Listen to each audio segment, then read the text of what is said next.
ቆይ አምነን አሁን የት ነበራችሁ ብለው ቢጠይቁንስ? ታዲያ ተነግሪያቸዋለሽ? የት ብዬ? ያው ከአንድ አፍቃሪ ጋር እየተዝናናው እየዞርኩ ብለሽ ነው። አምነን የምርህን ነው? አው ምን ነው? በቃ አሁን ነይ ወደ ውስጥ እንግባ። አምነን ሲጠራኝ ዛሬ በስም ይጠራችኝ ምን ነው? ታዲያ ንገረኛ። በቃ እሺ ችግር የለውም ሆስፒታል ሄደን ነው እንላቸዋለን ከጠየቁ። እሺ ግን የሚያምኑ ይመስላል? ማመን አለማመን የነሱ ምርጫ ነው። አሁን ነይ ወደ ውስጥ እንግባ። እንበታል አታስብ፣ ሁሌም ከጎኗ ነኝ። በቻልከው አቅም እሱን ብቻ አድርግልኝ። እሺ በቃ አሁን ሄጄ ልያት። መቼም ጥያት ስለሄድኩኝ አኩርፋኝ ነው የምጠብቀኝ። ግን ችግር የለውም በምን እንደምታረቃ ታውቃለሁ። አዎ እንደ ድሮ አኩራፊነቱ አለቀቃት። በሊድና እድልህን ሞክር። እሺ እንጂ አልሄድም ነበር። ቆይ ከቤሊን ጋር መሄድ ነው አስፈላጊ? ማን ነገረሽ? ቤሊን ነግራኝ ነዋ። ቆይ ለምንድን ነው አንተ ሆስፒታል የምትወስዳት? ያው በቃ ማስተባበያ አልፈልግም። እሺ ቆይ እሺ ብለህ ጥለኸኝ ልትሄድ ነው? ታዲያ ይቅርታ ከመጠየቅ ውጪ ምን ማድረግ ይችላል? አምነን በጣም ተቀይረሃል። ድሮ እኮ እምቢ ብልህ ራሱ በግድ ነበር የምትታረቀኝ። እሱሳ ግን አሁን እኮ ልጆች አይደለንም ማርያም። ነገሮችን ተነጋግረን ወይም ደግሞ ይቅርታ ተባብለን መፍታት እንችላለን። እሺ በቃ ይቅርታህን እቀበላለሁ፣ ግን ደግሞ እኔ የምልህን ካደረክ ብቻ ነው። እሺ ንገሪኝ፣ ምንድን ነው? እኔ እዚህ ቤት ውስጥ ማንም እንደሌለኝ ታውቃለህ። ደግሞም አንተን ብዬ ነው የመጣሁት። ከዚህ በኋላ ከአጠገቤ እንድትርቅ አልፈልግም። አለበለዚያ ግን እዚህ ምንም አልሰራም፣ ብሄድ ይሻለኛል። ተይ እንጂ ማርያ፣ አሁን ጥይሽ። ቆይ ከአምነን ጋር ምን ስትሰሪ ነበር? አረ ምንም አልሰራሁም። ያው አንድ መሄድ የነበረብን ቦታ ነበር፣ ለዛ ነው። ደግሞ አንቺን የት ይዞሽ ሊሄድ ይችላል?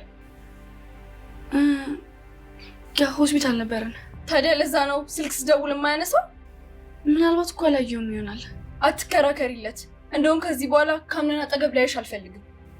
ለምን? ቆይ ያው አምነን የኔ ስለሆነ። እንኳን አንቺ የኔም አልሆነም። ምን ለማለት ፈልገሽ ነው? ማለቴ ያው አምነን እኮ ባለትዳር ነው። ታዲያ ይሁና። ሚስቱን እንዳየኋት ከሆነ ለእሱ የምትመጥን አይነት ሰው አይደለችም። ቆይ አንቺ የሰው ባለትነጥቂ ነው እንደ የመጣሽው? እንደዛ አላልኩም። ብቻ ልንገርሽ ብዬ ነው። ከአምነን ራቂ። እሺ እኔን ከሱ ታሪቅ እንችያለሽ፣ እሱን ግን ከኔ ማረቃችን። እሱን ጊዜ ይፈታዋል። ዛሬ ውስጤን ጥሩ ስሜት የማይሰማኝ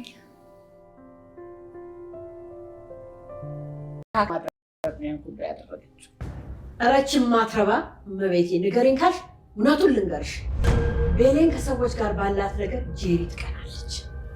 ቅናቷ ደግሞ መጥፎ መንፈስ ያለው ቅናት ነው። እሱም በምን አወቅሽ? ቤሌንን ከደረጃ ላይ የጣለቻት እሷ ነች። አልፎ ተርፎ ልብሴን ሰረቀች ብላ የውሸት ድራማ ፈጥራ ነበር። ቤሌን አምነን እንዳይናደድ ብላ ነው የደበቀችው። ቆይ ግን ይሄን ሁሉ ማድረግ ለምን አስፈለገ? ቤሌንን ከቤት ለማስወጣት ነው እመቤቴ። ይሄ ነው ማለሽ በጣም ብዙ ነገር አድርጋታለች። ጄሪ ለአቶ አምነን የምትገባ ሴት አይደለች። የዚህን ያለው ምትወድ የዚህን ያለው እንደናት እንዳያችሁ የምፈልጉት ሁሉ ጊዜ እኔ ካልደረስኩበት በስተቀር ሁሉም ነገር ከኋላ ነው የሚወራው።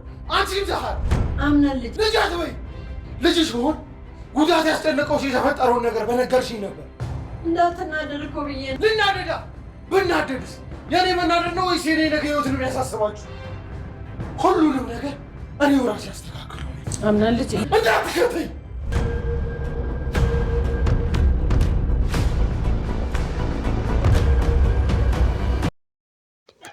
ቤሊን አቶ አምነንን ከማሪን ጋር ተኝቶ አብሮ ስላየችው በጣም ተናዳ ደንግጣም ስለነበረ እንግዲህ እሱን አይታ ወድቃ ከደረጃ ነገር ግን መውደቋ ሁሉ ለበጎ ሆኖላታል። አንዳንዴ ነገሮች ሁሉ ለበጎ ናቸው የሚባለው እውነት ነው። ምክንያቱም ከደረጃ ላይ ባትወድቅ ኖሮ ይሄን ሁሉ ማስታወስ አታገኘውም ነበረ። አሁን ሁሉንም ነገር አስታውሳለች። ማሪያና እንግዲህ በራሷ ወጥመድ ራሷ ወድቃለች። ቤሊን እንደዛ ስትወርቅ ሁሉም ተሰብስበው አንስተዋት ከዛም ወይዘሮ ዛራ እግር ላይ ተኝታ ጭንቅላቷን ብድግ ስትል ጭንቅላቷን ስትዳስስ የመታት ወደ ትውስታዋ ተመልሳለች ማለት ነው። እሱም የመጀመሪያ የታወሳት ጄሪን እንደገፈተረቻት ጄሪን እንደዛ እንዳደረገቻት ነው የመጀመሪያ ያስታወሰችው። ከዛ ከዚሁ ውሰጂኝ ብላ ወይዘሮ ዛህራ ስትላትሽ ልጄ እሺ ልውሰድሽ ብላ ወደ ክፍሏ አመታት። ክፍሏ ውስጥ ስታባብላት ታለቅሳለች። እያለቀሰች እንደዚህ ያደረገችኝ ጄሪ ናት፣ እናቴ ዛህራ ትላታለች። ይቺ ባብ ለካ እያስመሰለች ነው ጄሪን እንደዛ ሁሉ እያስመሰለች ነው የቆየችው ማለት ነው። ይቺ ላምነን አትገባውም ብላ በጣም ትናደድባታለች። ጄሪንም ቤሊንም በጣም ገርሟታል። እንዴት እንደዚህ ታደርጋለች እያለች ያው እሷ የቅናት መንፈስ ስላለባት አምነን የእሷ ብቻ እንዲሆን ነው ይሄን ሁሉ ነገር ያደረገችው። እናም እንደዚህ እያወሩ ደግነቱ አልሰማም። አምነን ይመጣል። አሁን ደህና ነሽ አይደል ቤሊን ውዴ ይላታል። አዎ በጣም ደህና ነኝ ይላታል። ወደ ትውስታሽ ስለተመለሽ በጣም ደስ ብሎኛል እና ምንም ብሎ በጣም ደስ አለው። ያን ሁሉ ነገር ያው አላወቀም፣ አልሰማም። ምክንያቱም ቤሊን መናገር አልፈለገችም። ይህን ነገር ከሰማ አምነን ይናደዳል፣ ጄሪንን የሆነ ነገር ያደርጋታል ብላ ስለምታስብ አስተዋይ ስለሆነች እንግዲህ መናገር ስላልፈለገች አልተናገረችም ማለት ነው። ብቻ ግን ደስ ብሎታል ማስታወስ ስለቻለች፣ እንኳንም አስታወሰች እና ወደ ውጭ ይዟት ይወጣል። ወደ ውጭ ይዟት ሲወጣም ያው እንግዲህ ማሪና እንደ ባልና ሚስት እየሰራት ነው፣ እንደ ሚስት እየሰራት ነው። ለምንድን ነው እኔ ሳያስፈቅድ ስትሆኝ ወጣ እያለች ተንጎራደዳለች። ያው ግን መጀመሪያ ጄሪንን ነው ወደ ክፍሏ ስትሄድ ቤሊን ሁሉም ሲሄዱ እንግዲህ ሰው ገፍትሯት ይሆናል ማስታወስ ቻለች ማለት ነው ስትላት፣ አይ ይህ ቢሆን ነው እንግዲህ ያስታወሰች፣ ግን ማስታወሷ ችግር ነው የባሰላታለች። ለምን እንደዛ ስትላት፣ አይ ብዙ ጊዜ ስለወደቀች ብዬ ነው፣ ወድቃም ላይሆን ይችላል እኮ ተገፍተራ ሊሆን ይችላል ስትላት፣ ማሪና በቃ እንዳወራ አታስገድጅኝ፣ ብዙ እንድል አታስገድጅኝ፣ አላውቅም አልኩሽ አትገፋፊኝ አለቻት። ከዛም እሺ ብላ ጸጥ ትላታለች። ግን ሁሉም ነቅቶባታል። ሁሉም ገፍትራት እንደሆነ ስለነቁባት እሷም እንግዲህ ታውቆባታል። በስከ መጨረሻም ግን አምነን ሁሉንም ነገር ሰምቷል። ግን ለጊዜው ግን ምንም እንደማይፈጠር ነበረ። ለምን ዝም አለች እያለች እንደውም ትገረማለች።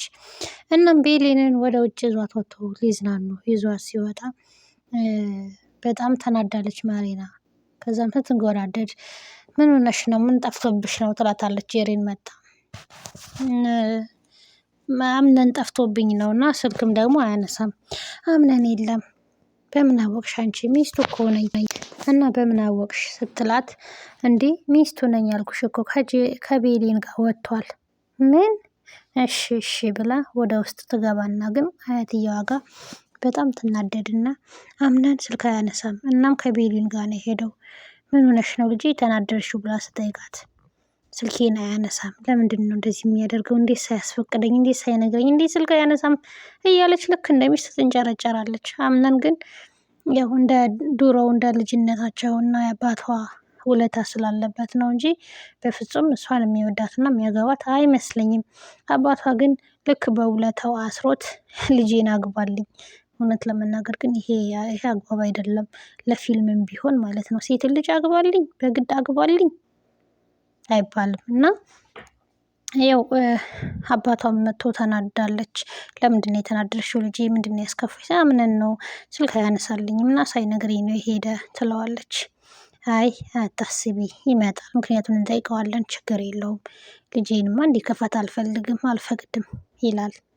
እና እሺ አባዬ እነዚህ ትቆያለህ ስትለው፣ አይ እሄዳለሁ፣ ግን ደግሞ ስትናፍቂኝ ይመጣለሁ፣ እናንተ መምጣት ትችላላችሁ፣ ያንቺን ጉዳይ ቋጭቼ እሄዳለሁ ይላታል። በግድ ሊያጋቡት ነው አምነንን አያትየውና አባቷ።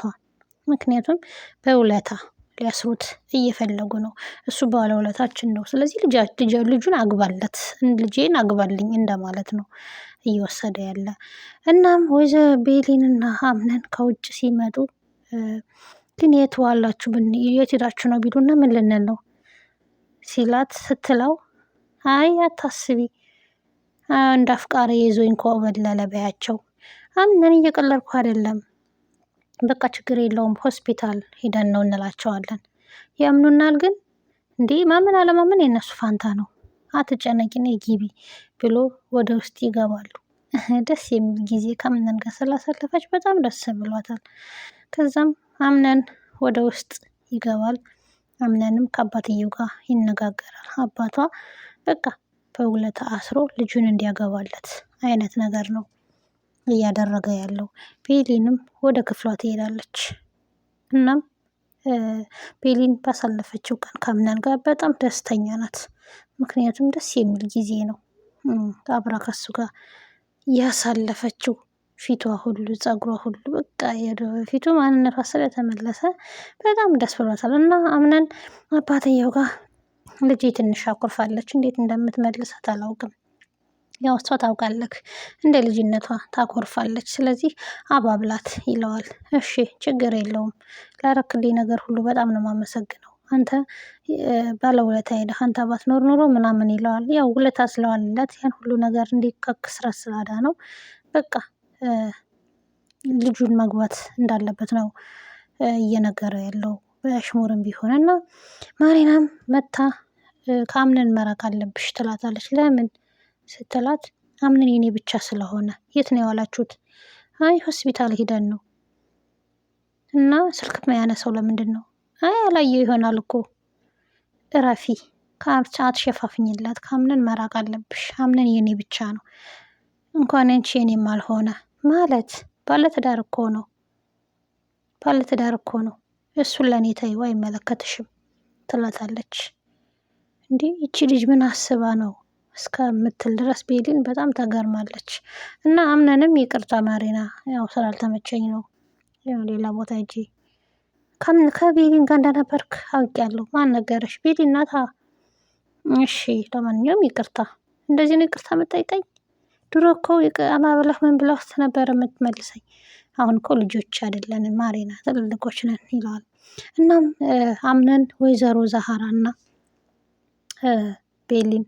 ቤሊን ላይ የተፈጠረውን ነገር ስለ ጄሪ ሁሉንም ነገር ከአያቴ ሴማ ጋር ሲያወሩ ሲደርስ አምነን እብድ ነው የሆነው። እንዴት ትደብቁኛላችሁ? እናንተ ናችሁ ለእኔ የምታስቡት? እንዴት የነገ ህይወቴን እንዴት ነው የምታበላሹት? ከጀርባ የሆናችሁ እንዴት አልነገራችሁኝም ብሎ እብድ ይሆናል። እና ራሴ ጨርሰዋለሁ ብሎ እንግዲህ ጄሪንን ወደ ከቤት ሊያስወጣት ወደ እሷ ሄዷል ማለት ነው። ጄሪን የመጨረሻዋ ሆኗል፣ አብቅቶላታል። እስኪ ምን እንደሚፈጠር ቀጣዩን አብረን የምናይ ይሆናል። ውድ ቤተሰቦቻችን እስከዛው ይህን ቻናል ላይክ እና ሼር፣ ሰብስክራይብ እያደረጋችሁ ቤተሰብ ይሁኑ።